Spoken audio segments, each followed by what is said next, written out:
Media playback is unsupported on your device. Media caption: videos of the arrests were shared on social media. Two Venezuelan opposition leaders, Leopoldo Lopez and Antonio Ledesma, have been rearrested in a move condemned internationally. They were under house arrest after accusations of inciting violence during anti-government protests in 2014. The two have been taken to Ramoverd military jail, family members say. The Supreme Court, which critics say is dominated by government loyalists, said it had received intelligence reports alleging the two were trying to flee. The court also said that it had revoked Mr. Ledesma's and Mr. Lopez's house arrest because they had made political statements. The UN's High Commissioner for Human Rights, Zeid Ra'ad al-Hussein, said he was deeply concerned that the pair had been taken back into custody. The move comes just 2 days after a controversial vote for a constitutional assembly saw violence on the streets, with at least 10 people killed. President Nicolas Maduro convened the assembly to rewrite Venezuela's constitution amid spiraling anti-government protests on the 1st of May. Media playback is unsupported on your device. Media caption: Antonieta Ledesma. My father knew the risks. He argued that the move would create peace and foster dialogue by bringing together different sectors of Venezuela's polarized society. But the opposition accused the president of trying to rewrite the constitution in order to maximize his power and sideline the opposition-controlled legislature. They boycotted the vote and called on Venezuelans to take to the streets in protest. The election was condemned by Latin American leaders, the European Union and the US. The day of the election was the deadliest so far since the current wave of protests began. U.S. Treasury Secretary Steven Mnuchin announced on Monday that the U.S. had imposed sanctions on President Maduro and called him a dictator who disregards the will of the Venezuelan people.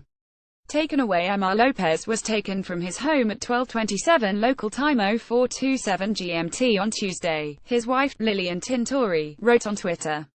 A video posted showed him being taken away by members of the Venezuelan intelligence service, SEBIN.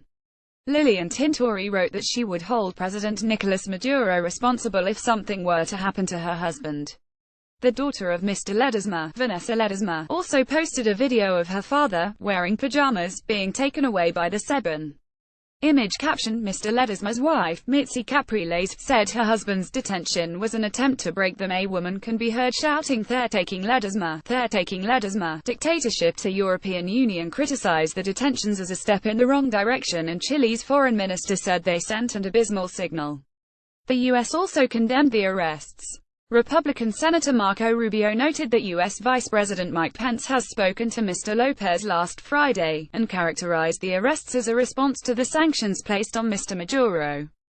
Both Mr. Ledesma and Mr. Lopez were key figures in the wave of protests which swept through Venezuela in 2014, in which 43 people from both sides of the political divide were killed.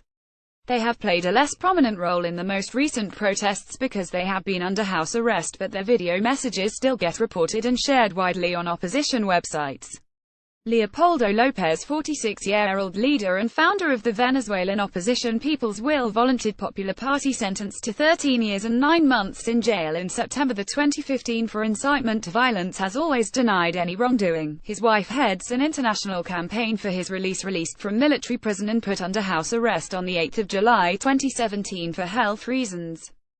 Published a video on YouTube on 25 July urging Venezuelans to protest against the Constituent Assembly and the military. Antonio Ledesma, 62-year-old mayor of Caracas, arrested February 2015 on charges of supporting an attempted coup, which he denies, put under house arrest in April 2015. Long-standing opponent of President Hugo Chavez and his successor President Nicolas Maduro published a video on YouTube on 31 July calling the election for a Constituent Assembly a fraud.